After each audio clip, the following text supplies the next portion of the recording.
qabriga qisaasta keene halala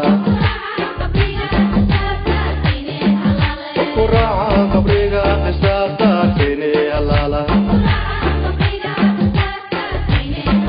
amareyna abo rabbigan qadir weye qisadiisa injilka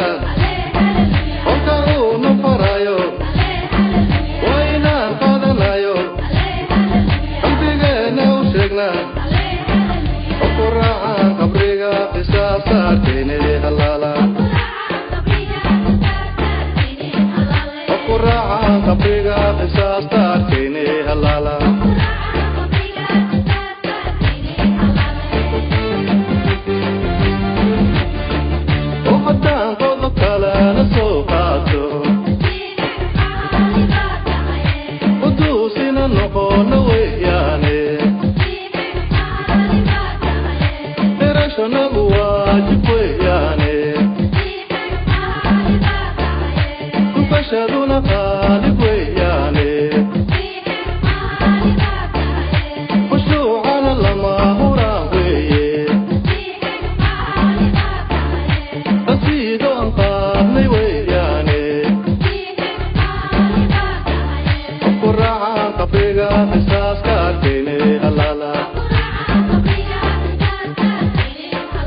quraca qabriga qisaasta keene